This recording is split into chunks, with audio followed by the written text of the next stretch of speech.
At the Kent Industries annual gala, my husband Hunter's hand cracked across my face with such force that the champagne glass shattered against the marble floor, and in the stunned silence that followed, I looked up from where I'd fallen and smiled, because I knew something Hunter didn't. The woman watching from across the ballroom was CEO Diana Roberts, and she had just witnessed the exact moment that would destroy everything he'd worked for. The taste of blood mixed with expensive lipstick as I touched my split lip. Before we jump back in, tell us where you're tuning in from, and if this story touches you, make sure you're subscribed, because tomorrow I've saved something extra special for you.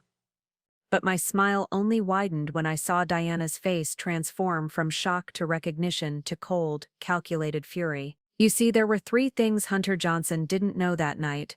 First, that I wasn't just his trophy wife Jennifer, but Jennifer Kent, as in Kent Industries' founding family. Second, that I'd been documenting his financial crimes and workplace harassment for 2 years, building an airtight case that would send him to prison. And third, that Diana Roberts had survived her own abusive marriage and had sworn she'd never let another woman suffer what she had endured. But let me start from the beginning, because this story isn't just about one slap, it's about how a moment of violence became the catalyst that brought down a man who thought he was untouchable. 2 years ago, I was living what everyone assumed was a perfect life. Hunter Johnson, Senior Vice President of Operations at Kent Industries, had married me in what Boston's society pages called the wedding of the decade. The headlines read like a fairy tale: Corporate Prince marries Harvard beauty and power couple takes Boston by storm. What they didn't know was that I was Jennifer Kent, granddaughter of the company's founder, Thomas Kent, and that I'd deliberately hidden my true identity to see who Hunter really was beneath his charming facade. The first red flag came 3 months into our marriage. Hunter returned from a board meeting at Kent Industries in a rage, throwing his briefcase across our Beacon Hill penthouse and screaming about incompetent executives who didn't understand real business. When I suggested he might want to discuss his frustrations more constructively, he grabbed my wrist so tightly it left bruises and told me to stick to planning charity luncheons and leave business to people with actual brains. That night, as I covered the bruises with concealer, I made a decision that would change everything. I began investigating my own husband. You have to understand, Hunter had no idea who I really was. To him, Jennifer Morrison, my mother's maiden name that I'd used throughout our courtship, was just another pretty Harvard graduate from a moderately wealthy family. He'd married me because I looked good on his arm at corporate events, and because he thought my father's modest tech company might provide useful connections. He had no clue that the woman serving him coffee each morning was worth more than he'd ever see in his lifetime, or that I had a master's degree in forensic accounting from MIT that I'd kept carefully hidden. The investigation started small. I noticed discrepancies in the financial documents Hunter carelessly left around our home. Purchase orders that didn't match delivery receipts. Vendor contracts with companies that seemed to exist only on paper. Budget allocations for projects that were mysteriously canceled after payments had been processed. As someone who'd spent her summers working in Kent Industries' audit department, under my real name, in a different division where Hunter had never worked, I recognized the patterns immediately. Hunter was systematically embezzling from Kent Industries, and he was doing it with the kind of sophisticated financial manipulation that suggested he'd been planning this for years. But the financial crimes were only the beginning. As I dug deeper, using resources and connections Hunter didn't know I had, I discovered something far more disturbing. Hunter had been using his position to create a hostile work environment for female employees, particularly those who were young, attractive, and financially vulnerable. He'd offer career advancement in exchange for private meetings. He'd make working conditions so uncomfortable for women who refused his advances that they'd quit rather than file complaints. And for those brave enough to consider speaking up, he'd remind them that he had the power to destroy their careers with a single phone call. The more I uncovered, the more I realized that Hunter Johnson wasn't just a criminal. He was a predator who used his corporate position to abuse women who couldn't fight back. That's when I learned about Diana Roberts, the CEO who had taken over Kent Industries just 6 months before I married Hunter. Diana was a legend in the corporate world, known for her brilliant strategic mind and her zero-tolerance policy for harassment and discrimination. What wasn't widely known was her personal history, information I discovered through my family connections that Hunter had never bothered to research. Diana had built her career while trapped in an abusive marriage to Sebastian Hanley,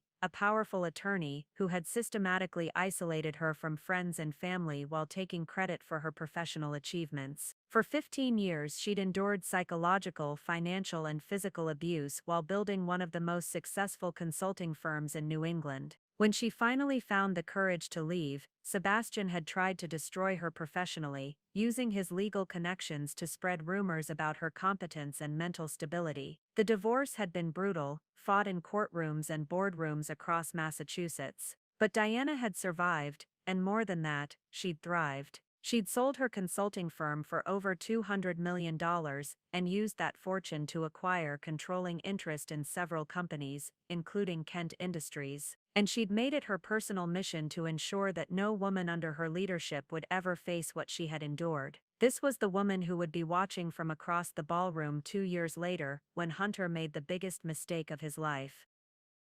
But before we get to that moment, you need to understand how carefully I planned for it. Because what happened at the Kent Industries gala wasn't an accident. It was the culmination of 2 years of methodical preparation, strategic positioning, and patient planning. I knew that Hunter's arrogance would eventually be his downfall. Men like him always believe they're smarter than everyone around them, especially women. I knew that if I gave him enough rope, he'd hang himself. I just had to make sure I was ready to capture every moment when he did. The annual company gala was perfect for my purposes. Every executive, board member, and major client would be there. The event would be photographed and filmed for the company's annual report. Most importantly, Diana Roberts would be there, along with the board of directors who would need to act swiftly on any information I provided them. But I'm getting ahead of myself. The real story begins with how I spent those 2 years becoming someone Hunter never suspected I could be.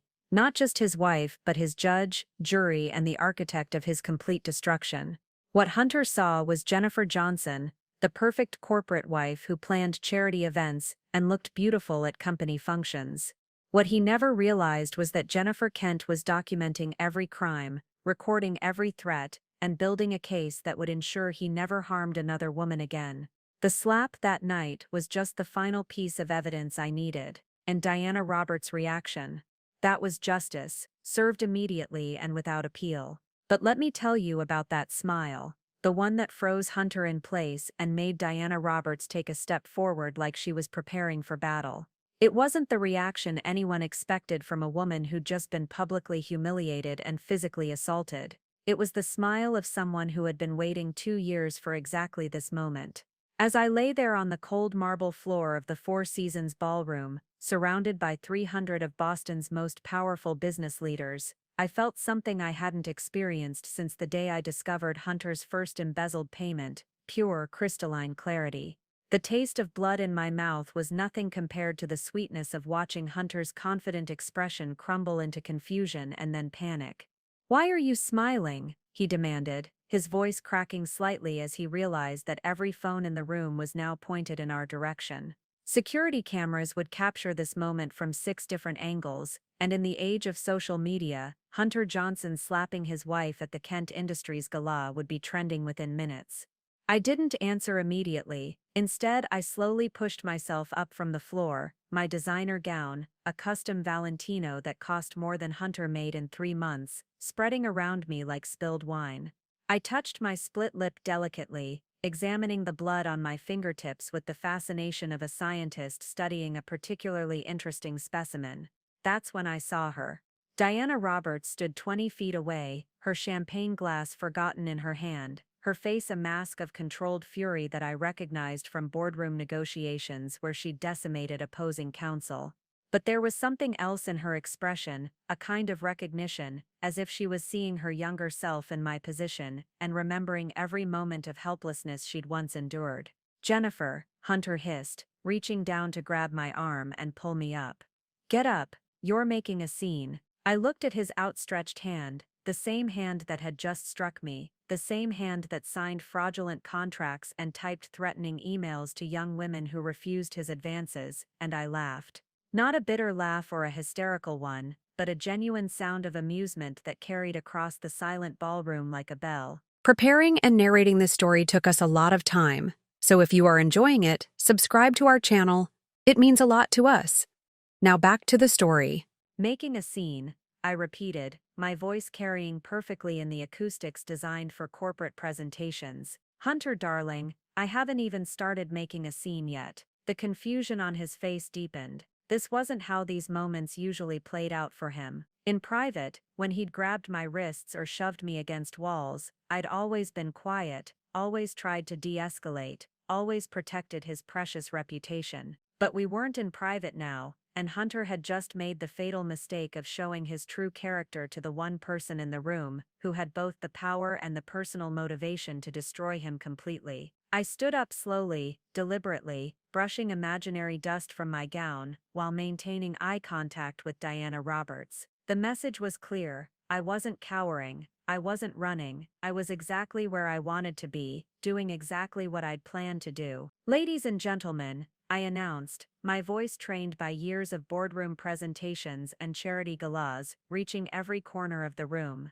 I do apologize for the disruption to this lovely evening. Though I have to say, it's provided quite the perfect demonstration of my husband's leadership style. Hunter's face went pale. Around us, the whispered conversations had stopped entirely. Even the waitstaff had frozen in place, champagne bottles suspended mid-pour. The only sound was the soft click of camera phones capturing every moment. "What are you doing?" Hunter whispered urgently, trying to maintain his smile for the cameras while grabbing my elbow. "Stop this right now." I looked down at his hand on my arm, then back up to his face with that same enigmatic smile. "Or what, Hunter? You'll hit me again? In front of Diana Roberts and the entire board of directors? Please, by all means, continue showing everyone exactly who you really are." That's when I saw the first flicker of real fear in his eyes. Because Hunter was finally beginning to understand that something had fundamentally shifted in the power dynamic between us. The woman he'd been controlling and manipulating for 2 years was standing in front of 300 witnesses, bleeding from a split lip, and acting like she'd just won the lottery. Diana Roberts began walking toward us, her heels clicking purposefully against the marble floor. Board members parted before her like the Red Sea, and I could see the wheels turning in her brilliant strategic mind as she processed what she'd just witnessed. Hunter saw her coming too, and I watched his carefully constructed confidence begin to crumble in real time.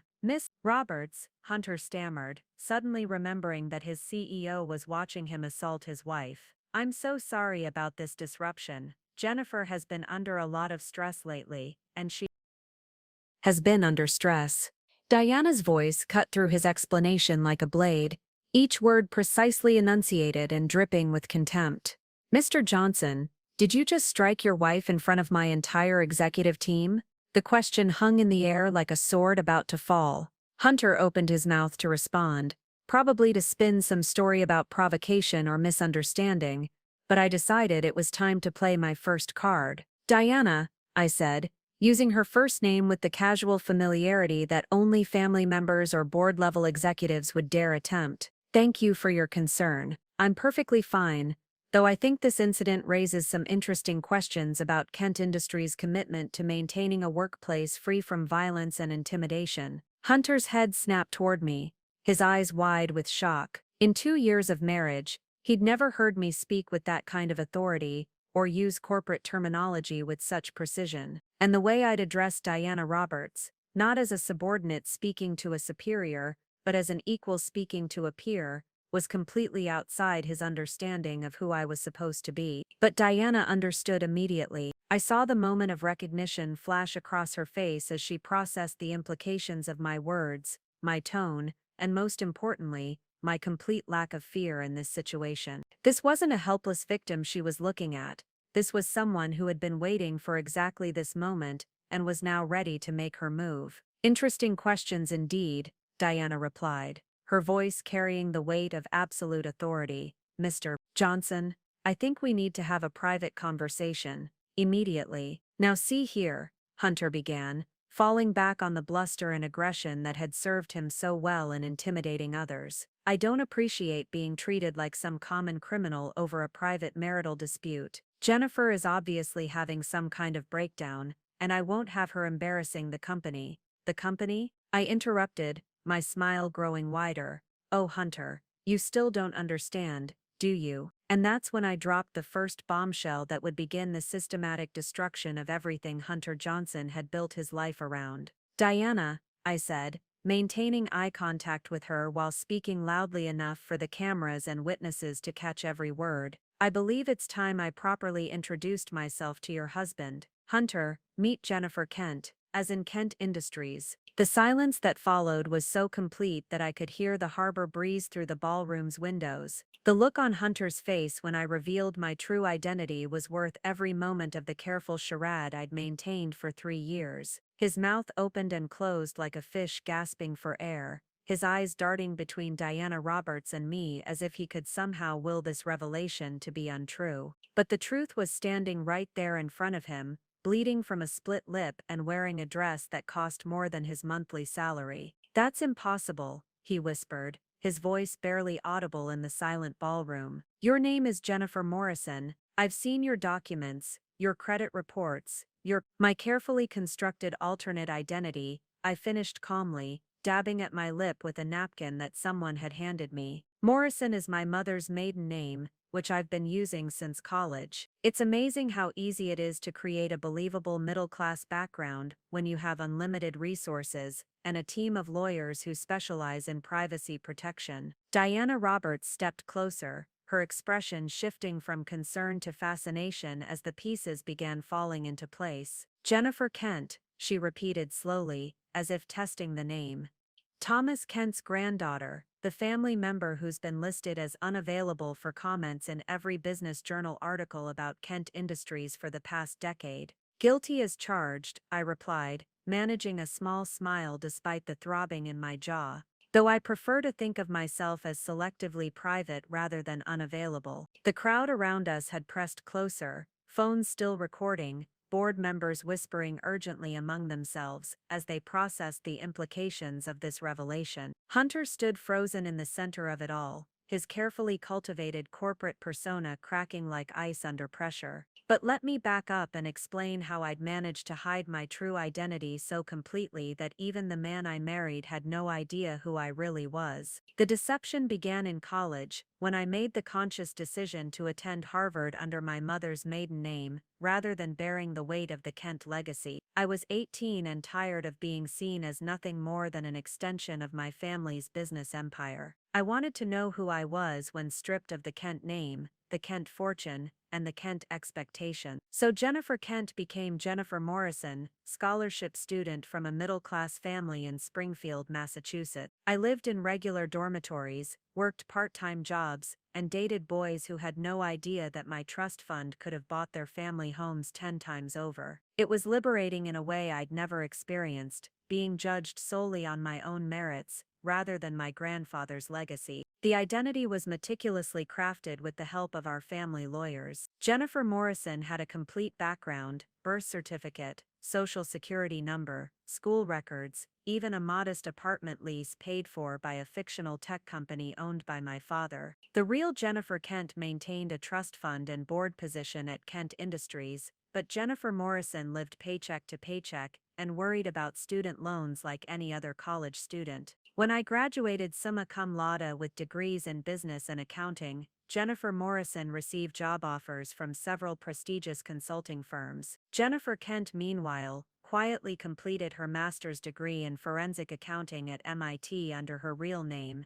then disappeared from public view altogether. The business world assumed she'd chosen a private life over corporate involvement, which was exactly what I wanted them to think. The dual identity served me well in the dating world. As Jennifer Morrison, I attracted men who were interested in me rather than my bank account. I could tell immediately who was genuine and who was calculating, who respected my intelligence, and who saw me as arm candy. Hunter Johnson had passed the initial screening because he seemed to genuinely enjoy my company and appreciate my insights about business strategy. What I didn't realize at first was that Hunter's interest in me wasn't romantic. It was strategic. He'd researched Jennifer Morrison's background thoroughly and determined that my father's tech company could provide useful connections for his career advancement. He wasn't trying to marry up. He thought he was marrying across, gaining access to a network that could help him climb the corporate ladder at Kent Industries. The irony was exquisite. Hunter had spent months courting me because he thought I could help his career at Kent Industries. Never realizing that I didn't just have connections to the company, I practically owned it. Our wedding was featured in Boston Magazine as a power couple merger, with Hunter positioned as the rising corporate star who'd married the brilliant daughter of tech entrepreneur Michael Morrison. The article included a photo of us dancing at our reception in the Four Seasons, the same ballroom where he'd just slapped me in front of 300 witnesses. Even the venue held a certain poetic justice. As Mrs. Hunter Johnson, I played my role perfectly. I attended corporate wives' luncheons where women discussed their husbands' careers with the intensity of military strategists. I organized charity fundraisers that raised impressive amounts for worthy causes while networking with Boston's social elite. I decorated our Beacon Hill penthouse with expensive art and hosted dinner parties that advanced Hunter's professional relationships. To everyone who knew us, I was the ideal corporate wife, beautiful, intelligent enough to hold conversations with executives, but not so ambitious as to overshadow my husband's career. I attended company events where I smiled graciously and deflected personal questions with practiced ease. When people asked about my background, I gave them carefully rehearsed stories about growing up in Springfield and working my way through Harvard on scholarships. The performance was so convincing that even Hunter's colleagues at Kent Industries, people who worked directly with Jennifer Kent's trust fund and board positions, never made the connection. They saw a middle-class woman who'd married well, not the granddaughter of their company's founder who was quietly observing their operations from the inside. But maintaining the dual identity required constant vigilance. I had to remember which Jennifer was which in every conversation. Jennifer Morrison shopped at Nordstrom and worried about mortgage payments. Jennifer Kent had custom gowns made by private designers and owned property in 3 states. Jennifer Morrison asked Hunter about his work because she was a supportive wife. Jennifer Kent already knew the answers because she'd been briefed by the company's board of directors. The hardest part wasn't keeping track of the lies, it was watching Hunter reveal his true character piece by piece while maintaining my facade of loving devotion. When he came home complaining about incompetent female executives who didn't understand business, I had to bite my tongue instead of pointing out that I'd been successfully managing investment portfolios since I was 25. When he dismissed my opinions about company strategy, I couldn't reveal that I'd been sitting in on board meetings where those same strategies were developed. But the dual identity also gave me the perfect cover for my investigation. Jennifer Morrison could ask innocent questions about Hunter's work and express admiration for his business acumen. Jennifer Kent, meanwhile, could access company records, review financial documents, and build connections with employees who had complaints about Hunter's management style. As I stood in that ballroom, watching Hunter's world collapse in real time, I realized that the 3 years I'd spent as Jennifer Morrison hadn't been wasted. They'd been the most valuable research project of my life, giving me insights into Hunter's character that I never would have gained as his wealthy, powerful wife. I'd learned exactly who he was when he thought no one important was watching. And now, finally, everyone important was watching. The moment I revealed my true identity, I could practically see the gears turning in Hunter's mind as he tried to recalculate everything he thought he knew about our relationship. But what he couldn't possibly understand was the extent of the deception, or more accurately, the extent of the power he'd been living with and dismissing for 3 years. "You're lying," Hunter said finally, his voice gaining strength as he convinced himself this had to be some kind of elaborate bluff. "Jennifer Kent disappeared from public life years ago. She's some reclusive heiress who never shows up to board meetings. You're Jennifer Morrison from Springfield, whose father owns a small tech company that barely breaks 7 figures annually." Diana Roberts' laugh was sharp and knowing. "Mr. Johnson, I attend those board meetings. Jennifer Kent doesn't disappear, she participates via secure video conference from locations that are never disclosed. She's one of the most insightful voices on our board, particularly when it comes to operational oversight and fraud prevention." The color drained from Hunter's face as the implications hit him. If I was really Jennifer Kent, then I hadn't just been watching his behavior as a concerned wife, I'd been documenting it as a board member with fiduciary responsibility to protect the company. "Show him," Diana said simply, her tone carrying the weight of absolute authority. I reached into my small evening clutch and withdrew my phone, not the iPhone that Hunter knew about, but a secure device that only a handful of people had ever seen. My fingers moved across the screen with practiced efficiency, accessing files that would change everything Hunter thought he understood about his position at Kent Industries. "Hunter," I said, my voice carrying the same boardroom authority I'd been using in video conferences for 5 years. "Meet the Jennifer Kent who's been reviewing your departmental budgets, questioning your vendor relationships, and flagging concerning patterns in your expense reports." I turned the phone screen toward him, showing the Kent Industries board portal with my verified account. There was my photo, the same face he'd been kissing goodnight for 3 years, but wearing the confident expression of someone who controlled hundreds of millions of dollars in corporate assets. My title read Jennifer M. Kent, Board Member and Trust Administrator, Kent Family Holdings. The M stands for Morrison, I explained conversationally, as if we were discussing the weather rather than dismantling his entire understanding of reality. "I've been using my mother's maiden name professionally since college. It provides a useful buffer between my public and private lives." Hunter's hands were shaking as he stared at the screen. Around us, the crowd had pressed closer, and I could hear whispered conversations as board members began sharing information with each other. Several executives had their own phones out, clearly accessing company directories and investor profiles to verify what they were witnessing. "This is what you've been doing?" Hunter's voice cracked with a mixture of fury and panic. "You've been spying on me? Investigating me like some kind of corporate secret agent?" "I've been doing my job," I replied calmly, "which includes protecting Kent Industries from internal threats, financial fraud, and liability issues. It's particularly important work when we have executives who believe they can operate without oversight." Deanna stepped forward, her CEO authority filling the space between us. "Mr. Johnson, I think you're beginning to understand the severity of your situation. You haven't just assaulted your wife in public, you physically attacked a board member of this corporation in front of witnesses."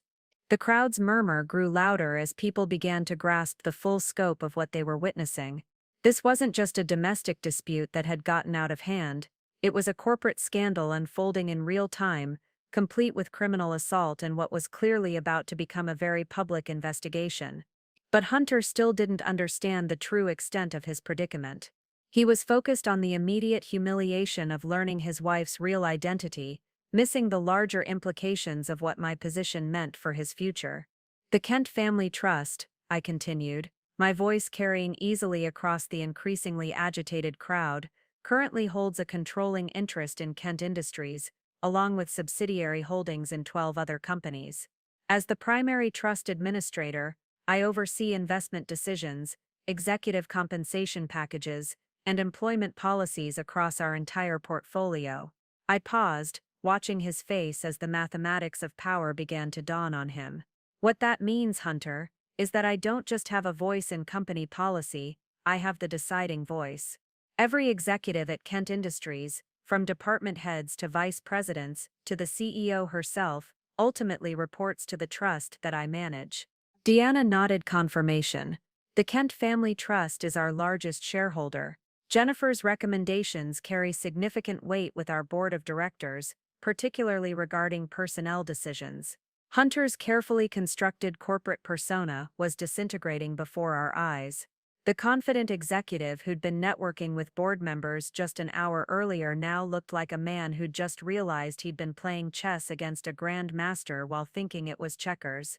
"You've been watching me," he said slowly, the pieces finally falling into place. "All this time, you've been documenting everything I do, everyone I talk to, every decision I make." "Not personally," I clarified, enjoying the precision of technical accuracy. "I receive regular reports on all senior executives' performance metrics, departmental budgets, and any HR concerns that might impact company liability. Your activities have been flagged in these reports with increasing frequency over the past 18 months. What I didn't tell him, what I was saving for the right moment, was that I hadn't just been receiving reports about his behavior, I'd been actively investigating him, using resources he couldn't even imagine. Private investigators, forensic accountants, digital security experts, and employment law specialists had been building a comprehensive case file that went far beyond standard corporate oversight. The Jennifer Morrison identity had been perfect cover for that investigation. While Hunter thought he was married to a supportive wife who admired his business acumen, I'd been systematically documenting evidence of embezzlement, harassment, and fraud that would ensure he never worked in corporate America again. The question now, Deanna said, her voice cutting through Hunter's obvious panic, is what happens next. Mr. Johnson, you've just committed assault against a board member of this corporation in front of 300 witnesses. That creates some very serious legal and professional complications. Hunter looked around wildly, as if seeking an escape route or ally in the crowd, but the executives who'd been laughing at his jokes an hour earlier were now backing away, calculating their own exposure and liability. In corporate America, being associated with a scandal was almost as dangerous as being the cause of one. "This is insane," Hunter said desperately. "Jennifer, we're married, we can work this out privately, there's no reason to destroy everything over one moment," I interrupted, my voice carrying a sharp edge that silenced him immediately. "Hunter, this isn't about one moment, this is about 2 years of systematic abuse, financial fraud, and criminal behavior that I've been documenting with the patience of someone who knows exactly how to build an airtight case." I held up my phone again, scrolling through files that represented hundreds of hours of investigation. "Would you like me to start with the embezzlement, the harassment complaints, or the tax fraud? Because I have evidence of all three along with several other charges that will make very interesting reading in tomorrow's Wall Street Journal." The silence that followed was absolute, broken only by the soft sound of the harbor wind through the ballroom windows and the nervous shuffle of 300 people who'd just realized they were witnessing the complete destruction of a man who'd thought he was untouchable. But I need to take you back to the moment when everything changed. The night 18 months ago when Hunter came home from what he claimed was a late board meeting, and I discovered the truth about who I'd really married. It was a Thursday evening in March, unseasonably warm for Boston. I remember because I'd opened the windows in our Beacon Hill penthouse to let in the spring air. Hunter was supposed to be in a budget review meeting that would run until at least 9 o'clock, so I was surprised when I heard his key in the door at 7:30. "Jen," he called out, using the nickname that I'd grown to hate because it reduced me to something smaller, more manageable. "I'm home early. The meeting got canceled." I was in our home office reviewing some Kent Industries quarterly reports on my secure laptop, the one Hunter didn't know existed. As I heard his footsteps approaching, I quickly minimized the windows and opened a Pinterest page about kitchen remodeling, transforming myself back into the domestic goddess he expected to find. "How was your day, darling?" I asked, turning to greet him with the bright smile I'd perfected over 2 years of marriage. But something was different about his expression. He looked satisfied in a way that made my skin crawl. "Productive," he said, loosening his tie with the kind of casual arrogance I'd learned to recognize as dangerous. "Very productive. We finally got rid of some dead weight in the accounting department." I kept my voice light and interested, the way Jennifer Morrison would respond to office gossip. "Anyone I've met at company events." Hunter poured himself a scotch from the crystal decanter his mother had given us as a wedding gift, taking his time as if savoring a private joke. "Rosie Hanley. Remember her? Cute little brunette from the Christmas party. Always wore those conservative dresses that made her look like a librarian." I remembered Rosie perfectly. She was 26, a brilliant forensic accountant who'd graduated top of her class from Boston University. She'd been hired specifically to modernize Kent Industries' internal audit systems, and from what I'd observed at company events, she was exactly the kind of meticulous professional the company needed. "She seemed lovely," I said carefully. "What happened?" Hunter's smile was predatory. "Let's just say she wasn't a good cultural fit. Some people can't handle the collaborative environment we've built in our department." The way he said collaborative made my stomach turn, but I maintained my innocent expression and waited for him to continue. "She kept asking questions about vendor relationships, questioning perfectly standard business practices, acting like she was some kind of detective instead of just doing the job she was hired for. He took a long sip of his scotch, so we had to make some adjustments. You fired her? We gave her an opportunity to resign, made it clear that her future in this industry depended on her ability to be a team player. Hunter's voice carried the casual cruelty of someone discussing the weather. Amazing how quickly people can reassess their career priorities when they understand the consequences of being difficult. That's when I knew. The sick feeling in my stomach crystallized into absolute certainty that Hunter wasn't just incompetent or casually sexist, he was systematically using his position to abuse women who threatened his authority. I excused myself to the bathroom, claiming I needed to freshen up before dinner. Instead, I used my secure phone to access Kent Industries' HR database. What I found there made my blood run cold. Rosie Hanley had indeed resigned that afternoon, but her resignation letter, which I could access through the board member portal, told a very different story than Hunter's casual dismissal. She documented months of harassment, intimidation, and professional sabotage. She described being excluded from important meetings, having her reports dismissed without review, and receiving increasingly aggressive confrontations about her attitude problem. Most damning of all, she documented 3 separate instances where Hunter had cornered her in empty conference rooms and made it clear that her job security depended on her willingness to provide additional services beyond her professional duties. Rosie's letter ended with a paragraph that haunted me.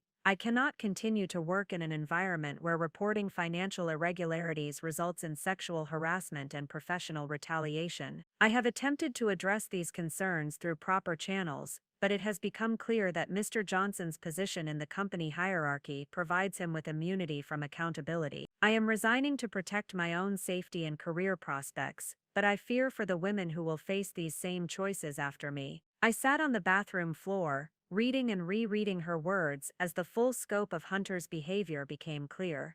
This wasn't an isolated incident, it was a pattern, and as a board member with access to company records, I had the power and responsibility to investigate further. Over the next 2 weeks, I conducted a careful review of HR records, exit interviews, and departmental turnover rates. What I discovered was a systematic pattern of brilliant young women being hired into Hunter's department, then leaving within 6 to 12 months with resignation letters that cited cultural fit issues or career pivots. But when I cross-referenced these departures with private investigation reports I commissioned, the real story emerged. Hunter had been targeting women who posed professional threats, those smart enough to detect the financial irregularities he was hiding or ambitious enough to challenge his authority. He'd use a combination of sexual harassment, professional sabotage, and economic intimidation to force them out before they could expose his crimes. Rosie Hanley had been the latest victim, but she wouldn't be the last unless someone with real power intervened.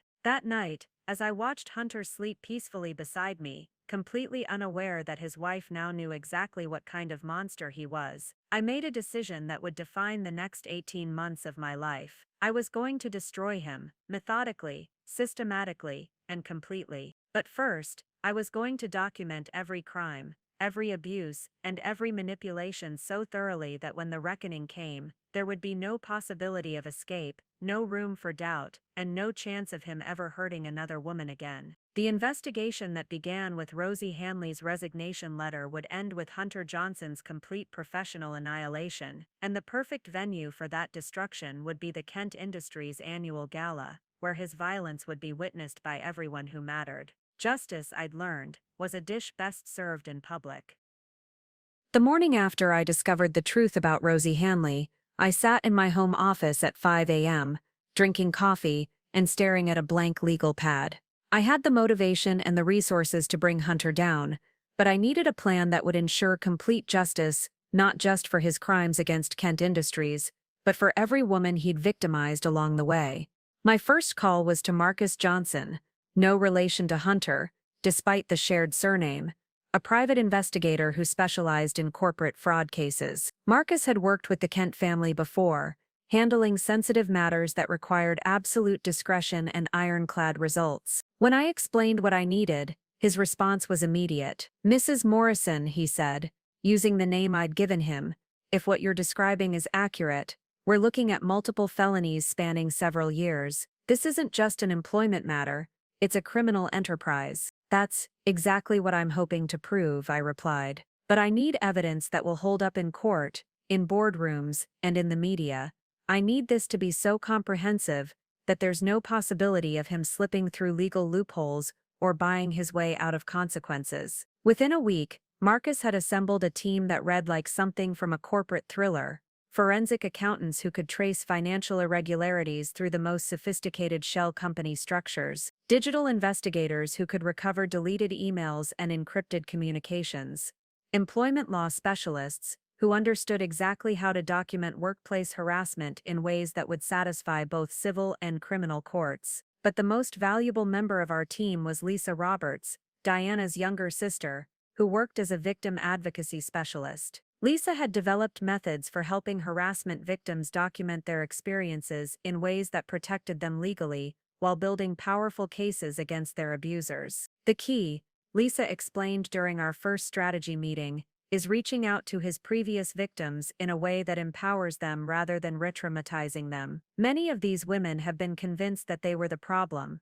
or that speaking up will destroy their careers. We need to show them that they have allies and that their voices matter. The investigation unfolded in phases over 18 months. Phase 1 involved financial analysis, tracking Hunter's embezzlement through layers of fraudulent contracts and phantom vendors. This was where my forensic accounting background proved invaluable. I could review Kent Industries' financial records with the expertise of someone who understood both legitimate business practices and sophisticated fraud schemes. What we discovered was breathtaking in its scope. Hunter had been systematically diverting company funds for almost 4 years, using a network of shell companies that existed solely to process fake invoices, equipment purchases that were never delivered, consulting fees paid to companies that provided no services, travel expenses for trips that never happened. He'd stolen nearly $2.3 million from Kent Industries, while maintaining his reputation as a rising corporate star. Phase 2 focused on the harassment victims. Lisa developed a careful outreach strategy that respected these women's privacy while encouraging them to share their experiences. We discovered that Hunter's pattern went back even further than I'd initially suspected,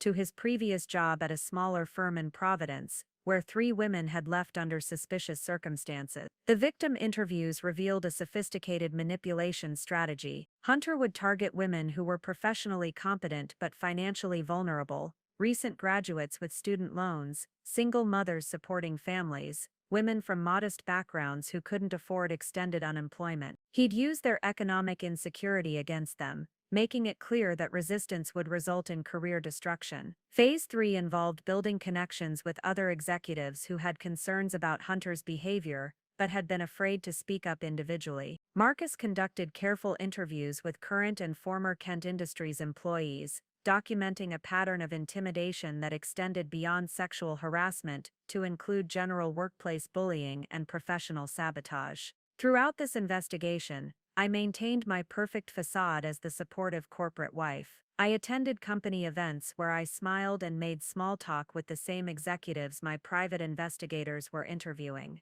I hosted dinner parties where Hunter's colleagues shared their concerns about company morale, never suspecting that their observations were being carefully documented by the woman serving them wine. The most challenging aspect was living with Hunter while building the case against him. Every morning I made him coffee and kissed him goodbye as he left to commit the crimes I was documenting. Every evening I listened to him complain about difficult employees and unreasonable expectations, while knowing that he was describing his victims and accountability measures. But the investigation also revealed something that made maintaining my cover easier: Hunter's complete lack of respect for my intelligence. He never questioned why I asked thoughtful questions about his work, because he assumed I was too simple to understand the implications of his answers. He never worried about leaving documents around our home, because he believed I lacked the business acumen to recognize their significance. His dismissive attitude toward my capabilities became one of my greatest advantages. While he saw a decorative wife who admired his success, I was systematically building the most comprehensive corporate fraud case in Massachusetts history. By the time we reached the final phase of the investigation,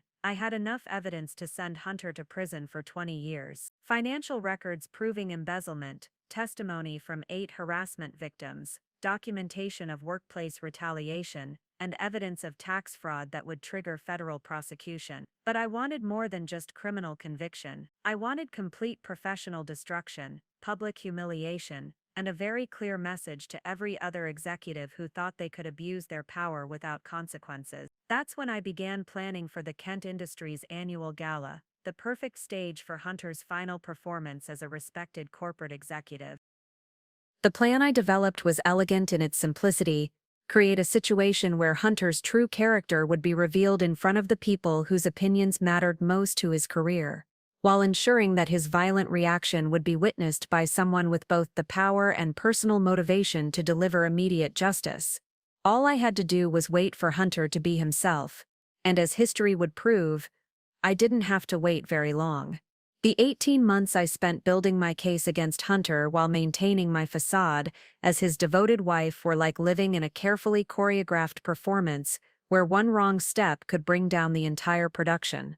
Every day required me to be two different people: Jennifer Morrison, the loving spouse who supported her husband's career ambitions, and Jennifer Kent, the board member systematically documenting his crimes. My mornings began at 5 a.m. with secure phone calls to my investigation team, reviewing surveillance reports and financial evidence, while Hunter slept peacefully beside me. By the time he woke up, I'd already received updates on his previous day's activities, analyzed new evidence of his embezzlement schemes, and coordinated with victim advocacy specialists who were helping his harassment targets build their cases.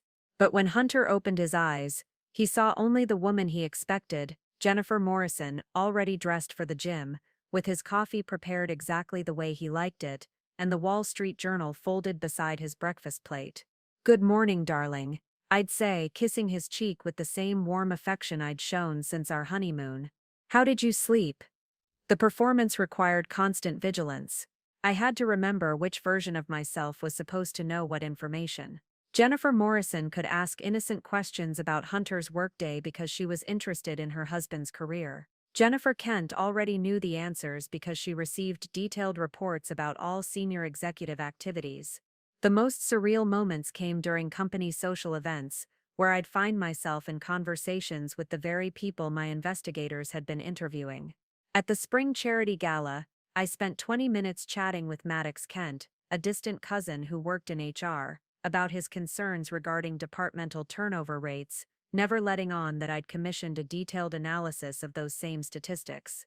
"It's troubling," Maddox confided over champagne, clearly needing someone to share his professional concerns with. "We've lost some really talented women from operations over the past 2 years. Exit interviews all cite similar issues with management style and workplace culture." I nodded sympathetically, playing the role of the concerned spouse. "That does sound worrying. Have you been able to identify any patterns?" "Well," Maddox glanced around nervously, "it seems concentrated in one particular department. But the executive in charge has such strong performance metrics that it's hard to raise concerns without concrete evidence." What Maddox didn't know was that I had that concrete evidence sitting in a secure server, organized into neat categories with timestamps and corroborating documentation. But Jennifer Morrison could only offer supportive platitudes while Jennifer Kent made mental notes about Maddox's potential value as a witness. The dinner parties Hunter and I hosted became particularly challenging exercises in compartmentalization.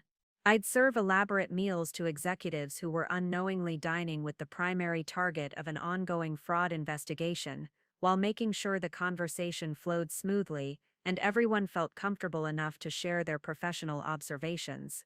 During one memorable evening, Sebastian Johnson, Hunter's mentor and former colleague, spent an hour describing his concerns about irregularities he'd noticed in vendor payment processing. His detailed observations would later become crucial evidence in proving the systematic nature of Hunter's embezzlement, but that night, I could only nod thoughtfully and ask follow-up questions that seemed like natural curiosity rather than strategic intelligence gathering. "The thing is," Sebastian said, lowering his voice as he accepted another glass of the expensive wine Hunter insisted on serving, "the pattern is too consistent to be accidental. Someone with sophisticated knowledge of our financial systems is manipulating the approval process." Hunter, sitting across the table, raised his glass in a mock toast. Always the conspiracy theorist, Sebastian. Sometimes inefficiency is just inefficiency.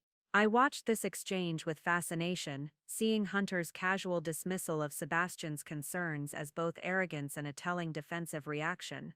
Later that night, I'd relay Sebastian's observations to my forensic accounting team, who confirmed that his suspicions were not only accurate but understated in scope. The psychological toll of maintaining the double life was considerable. I was constantly surrounded by evidence of Hunter's crimes while pretending to admire his professional achievements. When he received promotions or recognition awards, I had to celebrate his success while knowing it was built on fraud and harassment. When he complained about difficult employees or unreasonable demands, I had to offer sympathy while documenting his admissions of workplace abuse. The most difficult moments came when Hunter would come home and casually mention firing or transferring women who had refused his advances.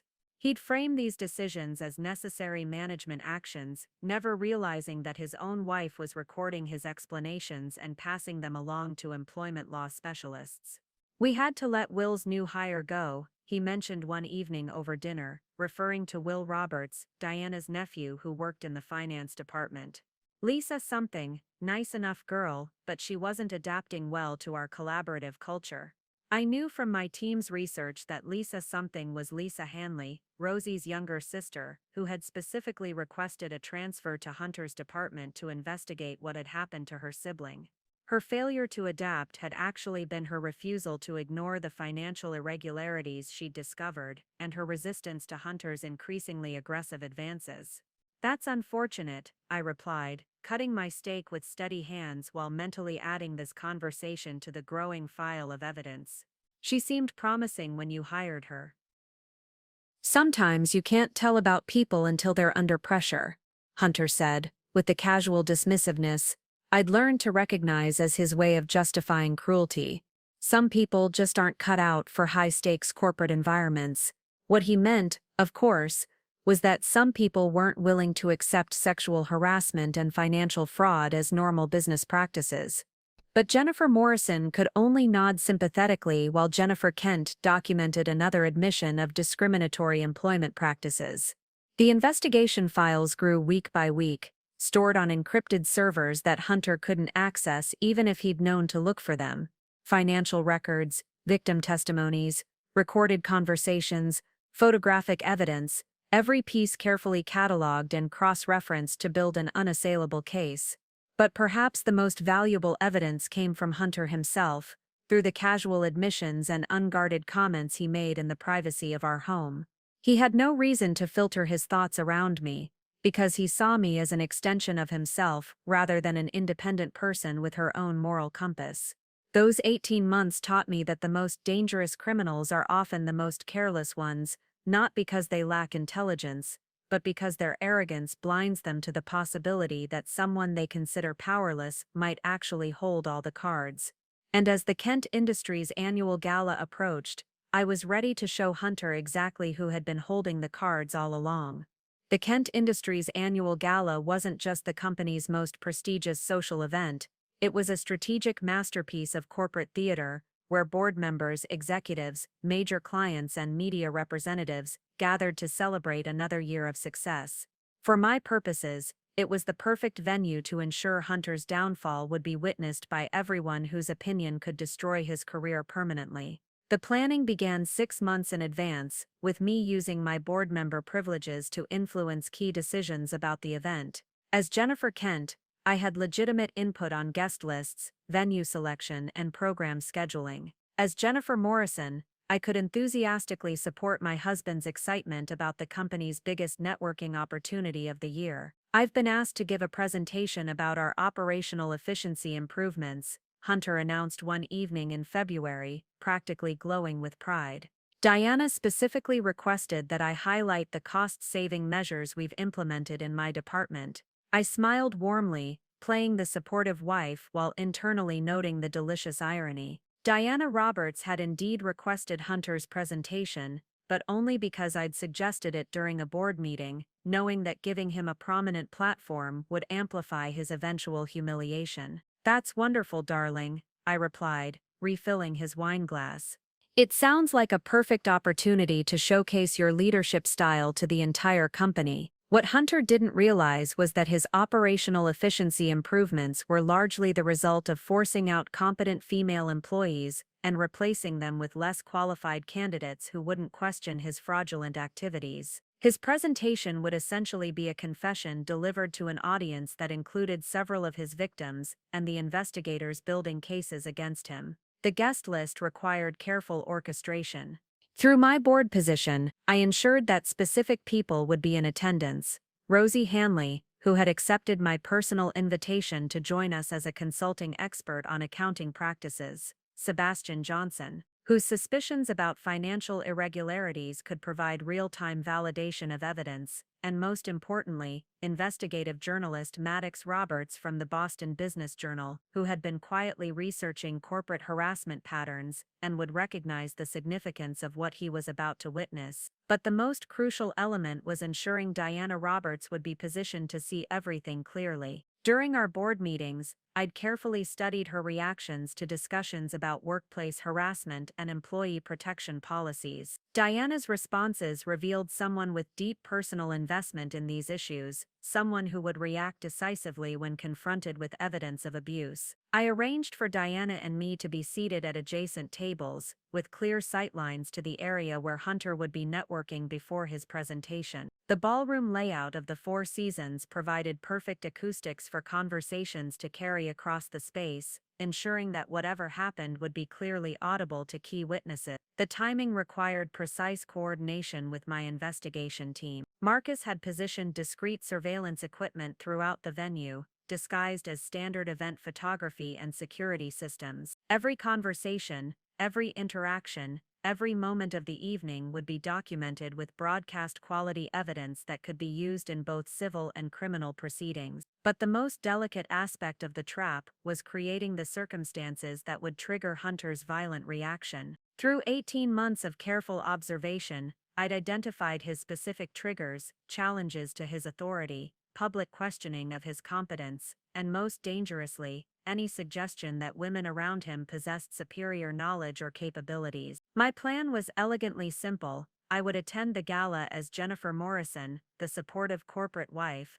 but at the crucial moment, I would reveal myself as Jennifer Kent, the board member who had been investigating his crimes. The shock of discovering that his simple wife was actually his professional superior would trigger the exact kind of violent reaction I needed to ensure his immediate termination and criminal prosecution. The weeks leading up to the gala were spent in final preparations. My legal team had prepared comprehensive documentation packages that could be delivered to law enforcement, regulatory agencies, and media outlets within minutes of receiving my signal. Victim advocates had prepared statements from Hunter's harassment targets, ready to be released once the initial evidence went public. I practiced my revelation speech until every word was perfect, every pause calculated for maximum impact. The transformation from Jennifer Morrison to Jennifer Kent had to be seamless and undeniable, backed by concrete evidence that would leave no room for doubt or denial.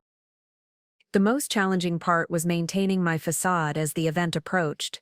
Hunter's excitement about his upcoming presentation was infectious, and he spent hours practicing his speech about operational improvements and leadership excellence.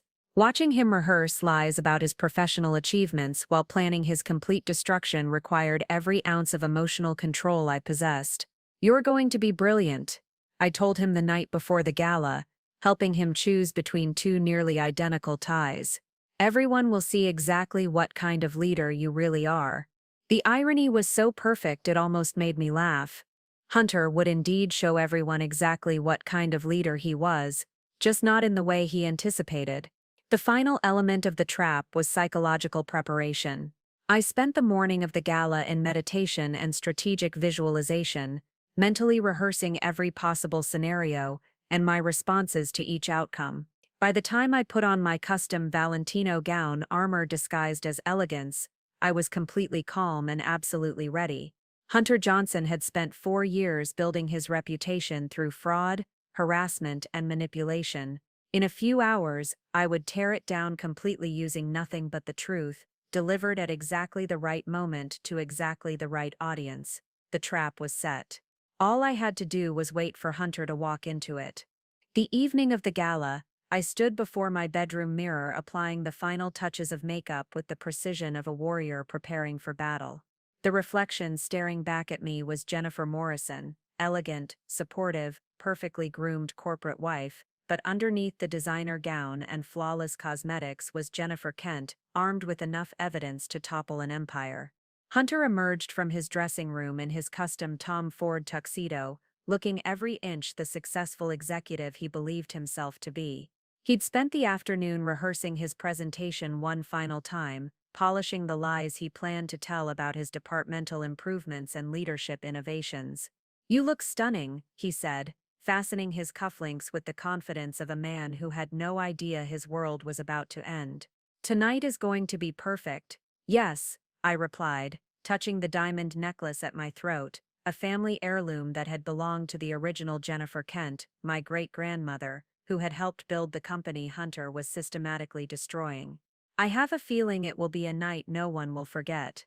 The ride to the Four Seasons was filled with Hunter's excited chatter about the evening's networking opportunities and the impression his presentation would make on the board. I listened with practiced interest while mentally reviewing the positioning strategy my team had confirmed that afternoon. Marcus and his surveillance team were already in place, disguised as event photographers and security personnel. Lisa Roberts had positioned herself among the victim advocates who would be monitoring the evening for signs of harassment, a presence that would provide immediate support for anyone who needed it. Most importantly, Diana Roberts' sister had confirmed that Diana would arrive precisely at 7:30, giving her time to observe the pre-dinner networking before Hunter's scheduled presentation. As our car pulled up to the hotel's elegant entrance, I saw familiar faces already making their way into the ballroom. Board members, department heads, major clients, everyone whose opinion could make or break an executive's career was gathering in one room. The guest list read like a who's who of Boston's corporate elite, making it the perfect audience for Hunter's public destruction. "Remember," Hunter said as we approached the ballroom doors, "tonight is about showcasing our success as a power couple. Your job is to be charming and supportive while I handle the serious business conversations." His casual dismissal of my capabilities would have been infuriating if I hadn't known it was about to backfire spectacularly.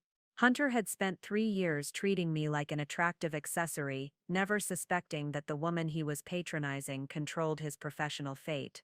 The ballroom was spectacular, with crystal chandeliers casting warm light over arrangements of white orchids and elegant round tables draped in Kent Industries' signature navy blue. A string quartet provided subtle background music, while servers circulated with champagne and artfully arranged canapés. The setting was perfect for corporate networking and corporate destruction. I immediately spotted the key players positioned exactly as planned. Diana Roberts stood near the silent auction display, her commanding presence drawing respectful attention from nearby executives. Her silver hair was styled in an elegant chignon, and her navy blue dress projected both authority and approachability. She was the perfect witness, someone with the power to act decisively and the personal motivation to do so immediately. Rosie Hanley was stationed near the registration table, ostensibly helping with guest check-in but actually positioned to observe Hunter's interactions with female colleagues. Her presence served multiple purposes: as a witness to any inappropriate behavior, as validation for other women who might be experiencing similar treatment, and as a psychological trigger for Hunter, whose guilt about her forced resignation might provoke exactly the kind of defensive reaction I needed. The media representatives were strategically distributed throughout the room, their cameras and recording equipment disguised as standard event documentation. Maddox Roberts from the Boston Business Journal had positioned himself with clear sightlines to the area where Hunter would be networking, while the Kent Industries corporate photographer was actually one of Marcus's team members, ensuring professional quality documentation of every moment. Hunter immediately launched into his networking routine, moving from group to group with the practiced ease of someone who thrived on corporate social dynamics. I watched him work the room, collecting compliments on his upcoming presentation and basking in the attention of colleagues who had no idea they were praising a criminal. Hunter Johnson, called Sebastian Johnson from across the room, approaching with a warm smile that barely concealed his professional concerns. Looking forward to your presentation tonight. I'm particularly interested in hearing about those vendor cost reductions you've been implementing. I saw Hunter's jaw tighten almost imperceptibly, the first sign of stress in response to Sebastian's pointed interest in the very area where his fraud was most concentrated. But he recovered quickly, falling back on the charm and deflection tactics that had served him well for years. Always the detail man, Sebastian, Hunter replied with practiced joviality. I think you'll find our efficiency improvements speak for themselves. What Hunter didn't realize was that Sebastian's seemingly casual questions were actually carefully coordinated inquiries designed to elicit specific responses that would later be used as evidence. Every answer Hunter gave was being recorded and would be compared against the financial records my team had assembled. As I moved through the room beside Hunter, playing my role as the devoted spouse, I carefully monitored the positioning of all key participants. Diana Roberts was now in conversation with board members, but her attention kept drifting toward our area of the room. Rosie Hanley had moved closer to the bar, where she could observe without seeming intrusive. The journalists were documenting everything with the thoroughness of people who sensed a major story developing. The stage was set perfectly. In less than an hour, Hunter would deliver his presentation full of lies and self-congratulation. And immediately afterward, I would transform from Jennifer Morrison into Jennifer Kent and watch his entire world collapse in real time. But first, I needed to trigger the reaction that would seal his fate permanently. The cocktail hour was a masterclass in corporate theater, with Hunter playing his role as the rising executive to perfection. He moved through the crowd with the easy confidence of someone who believed he was destined for greatness, collecting compliments and building connections with the skill of a natural politician.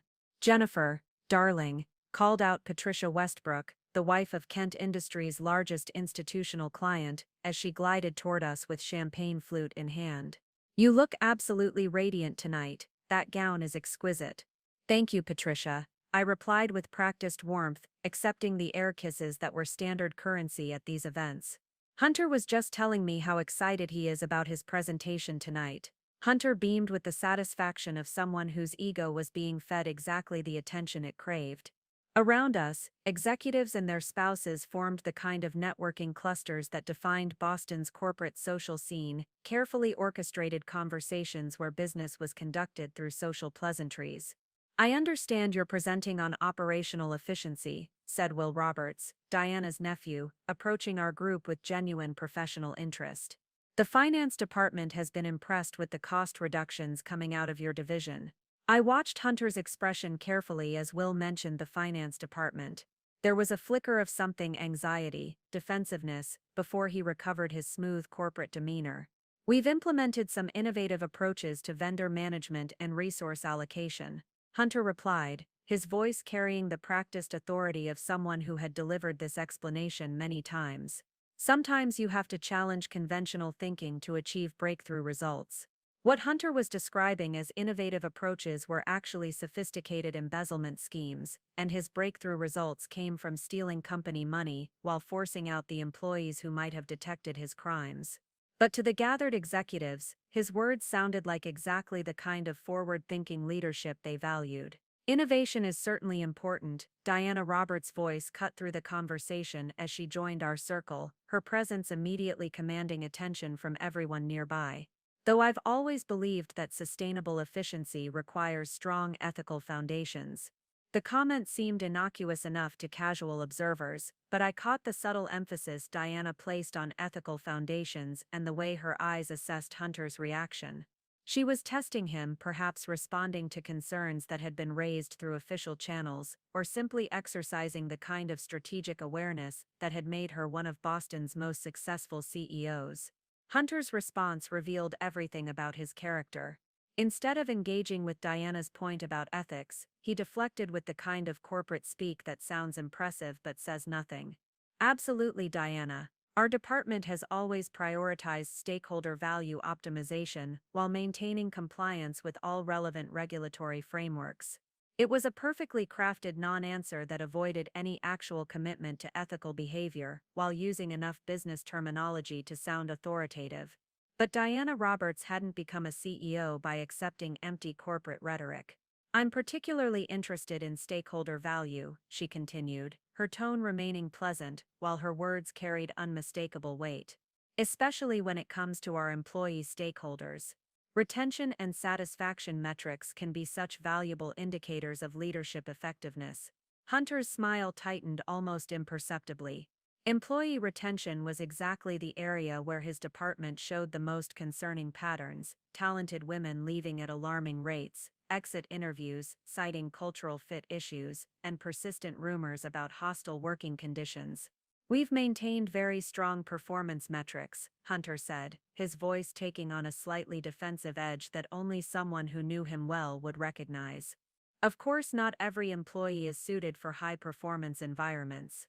Interesting perspective, Diana replied, her expression neutral but her eyes sharp with assessment. In my experience, high-performance environments are usually characterized by their ability to develop talent rather than drive it away. The conversation was becoming increasingly tense, with Hunter clearly struggling to defend his management approach without admitting to the systematic harassment and intimidation that defined his leadership style. Around us, other executives were beginning to take notice of the exchange, sensing the kind of professional conflict that could signal important shifts in corporate hierarchy. I could see the exact moment when Hunter realized that his casual dismissal of employee concerns wasn't playing well with his CEO. His jaw clenched slightly, and his hand moved to his tie in the nervous gesture I'd learned to recognize as a warning sign. Perhaps, Hunter said, his voice carrying a hint of the aggression he usually reserved for subordinates, we should focus on measurable business outcomes rather than subjective employee feedback. The comment was a mistake, a subtle but unmistakable challenge to Diana's leadership philosophy, delivered in front of witnesses who would remember every word. Diana's expression didn't change, but I saw something shift in her eyes, a cooling that suggested Hunter had just crossed a line he didn't even know existed. Measurable outcomes are indeed important, Diana replied, with the kind of controlled precision that preceded corporate executions, which is why I've been reviewing departmental performance data so thoroughly. Hunter went pale. If Diana had been reviewing departmental performance data, she would have seen the financial irregularities, the turnover patterns, and the HR complaints that my investigation had uncovered. His crimes weren't just documented in my private files. They were visible in the official company records that Diana had every right to examine. The networking hour was supposed to be Hunter's moment of triumph, his opportunity to showcase his achievements before delivering the presentation that would cement his reputation as a rising star. Instead, it was becoming the opening act of his professional destruction, played out in front of the very people whose opinions would determine his future. As the dinner chimes sounded and guests began moving toward their assigned tables, I knew that Hunter's confidence was already beginning to crack. The man who had entered the ballroom convinced of his own brilliance was now facing the possibility that his CEO had discovered his crimes. But the real performance was just beginning. As we moved toward the dinner tables, I could see Hunter's carefully constructed confidence beginning to fracture. Diana's pointed questions about employee retention had rattled him more than he wanted to admit, and his usual smooth networking persona was showing hairline cracks that would soon become gaping fissures. The seating arrangement I had orchestrated months earlier placed us at a premium table near the front of the ballroom, with clear sightlines to Diana's table and optimal acoustics for ensuring our conversation would carry to key witnesses. Hunter saw it as recognition of his status. I saw it as the perfect stage for his downfall. "You handled that well," I told him as we settled into our seats, knowing that praise would help rebuild his ego and make him more likely to display his true character when provoked again. "Diana obviously respects your business acumen." Hunter straightened his shoulders, accepting the compliment as validation. "She's just doing her due diligence. Any good CEO questions operational strategies, especially when they're as innovative as ours." The table filled with other executives and their spouses, creating the kind of intimate dinner conversation environment where corporate hierarchies relaxed slightly and people revealed more of their authentic personalities. For most attendees, this was a chance to build personal connections with professional colleagues. For me, it was an opportunity to gather final evidence while positioning Hunter for his fatal mistake. "Hunter," called Maddox Kent from across the table, raising his wine glass in a friendly gesture. I have to say, the efficiency improvements in operations have been impressive from an HR perspective, though I have to admit, the turnover patterns have been interesting to analyze. I felt Hunter tense beside me as Maddox, my distant cousin, though Hunter had never made that connection, brought up the exact issue that revealed the systematic nature of his harassment campaign. The turnover patterns Maddox referenced were the carefully documented trail of brilliant women leaving Hunter's department after refusing his advances. Turnover is natural in high-performance environments, Hunter replied, his voice carrying the first hint of the dismissive arrogance that would ultimately destroy him. We maintain very high standards for cultural fit and professional excellence. Cultural fit, repeated Sebastian Johnson thoughtfully from his position at the adjacent table, having clearly overheard the conversation.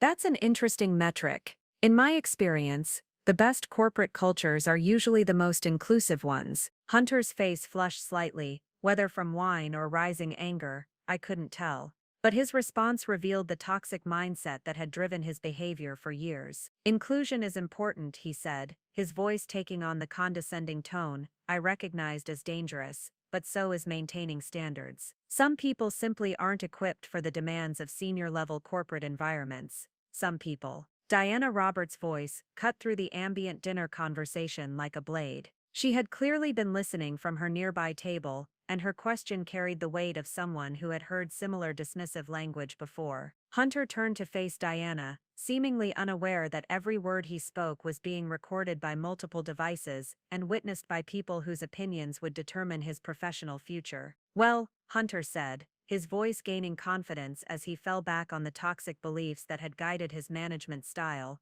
Certain demographic groups tend to be more emotionally reactive to standard business pressures. They interpret normal workplace dynamics as personal attacks. The silence that followed his comment was deafening. Around us, conversations stopped as executives processed what Hunter had just said. He had essentially admitted to sex-based discrimination, while simultaneously dismissing his victims' legitimate complaints as emotional overreactions. Diana Roberts stood up slowly, her movement causing a ripple of attention throughout the ballroom. When she spoke, her voice carried the kind of authority that could end careers with a single sentence. "Mr. Johnson," she said, her tone deadly calm, "are you suggesting that women employees are inherently less capable of handling workplace pressure than their male colleagues?" Hunter had walked directly into the trap I had spent months constructing. His arrogance and deep-seated prejudices had driven him to make explicitly discriminatory statements in front of witnesses, creating the kind of legal liability that would make his termination not just justified but legally necessary. But instead of recognizing the danger he was in, Hunter doubled down on his toxic beliefs. "I'm simply acknowledging reality," he said, his voice rising with the kind of defensive aggression that preceded his most violent outbursts. "Some people are better suited for leadership roles than others. It's not discrimination, it's objective assessment of capabilities." I watched Diana's face transform from professional disapproval to personal recognition. This wasn't just about corporate policy violations anymore. Hunter's words had triggered something deeper, more personal. He was embodying every dismissive, condescending attitude that had been used to undermine women's professional achievements throughout corporate history. "Objective assessment," Diana repeated, her voice carrying years of suppressed fury. Based on what criteria exactly? Hunter's response would be the final nail in his professional coffin, but he was too blinded by arrogance to see the executioner's axe falling. "Based on performance under pressure," he said, gesturing broadly with his wineglass. "Based on the ability to make hard decisions without getting emotional. Based on understanding that business isn't about feelings, it's about results." The irony was perfect. Hunter was describing emotional decision-making while becoming increasingly emotional himself. He was talking about pressure performance while cracking under the pressure of Diana's questions. He was dismissing women's capabilities while being systematically dismantled by the most powerful woman in the room. But he still hadn't realized that his wife, the woman he considered his inferior in every meaningful way, was orchestrating his destruction. That revelation was coming next. Hunter's discriminatory comments had created exactly the atmosphere of tension and moral outrage I needed for the final phase of my plan. The ballroom buzzed with uncomfortable murmurs as executives processed what they'd just witnessed. a senior manager essentially admitting to systematic gender-based discrimination in front of the CEO and 300 witnesses. But Hunter, intoxicated by wine and his own sense of righteousness, seemed oblivious to the damage he'd already inflicted on his career. Instead of backing down or attempting damage control, he leaned into his toxic beliefs with the confidence of someone who had never faced real consequences for his actions. "Diana," he said, rising from his chair with the theatrical gesture of someone who believed he was making a powerful point, "I think we need to be honest about the realities of corporate leadership. Not everyone is cut out for the demands of executive responsibility." Diana Roberts remained standing, her posture radiating the kind of controlled fury that preceded devastating corporate retribution. Around us, phones had quietly emerged as guests began documenting what was clearly becoming a career-ending meltdown. "Please, continue," Diana said, her voice deceptively calm. "I'm fascinated by your perspective on leadership qualifications." Hunter misread her tone completely, interpreting her measured response as professional interest rather than the rope she was giving him to hang himself with. "Leadership requires decisive action," Hunter declared, his voice carrying across the silent ballroom. "It requires the ability to make tough personnel decisions without being swayed by emotion or political correctness. Sometimes that means removing people who don't fit the culture, regardless of their demographic characteristics." The final phrase was delivered with barely concealed contempt, making it clear that Hunter's tough personnel decisions were based on prejudice rather than performance. But he was so caught up in his own rhetoric that he failed to notice the horrified expressions surrounding him. "That's when I decided it was time to begin my transformation from Jennifer Morrison to Jennifer Kent." "Fascinating perspective, darling," I said, my voice taking on a tone that Hunter had never heard from me before. Cool, analytical, professionally detached. "Though I have to wonder how that leadership philosophy aligns with Kent Industries' stated commitment to equal opportunity employment." Hunter turned toward me with surprise, clearly not expecting his wife to engage with the conversation on a policy level. But what he saw in my expression should have warned him that something fundamental had changed. "Jennifer," he said, with the patronizing tone he used whenever I ventured opinions about business matters, "this is a complex discussion about corporate strategy." Why don't I what?" I interrupted, standing to face him directly. "Stay quiet while you explain how you've been systematically discriminating against female employees.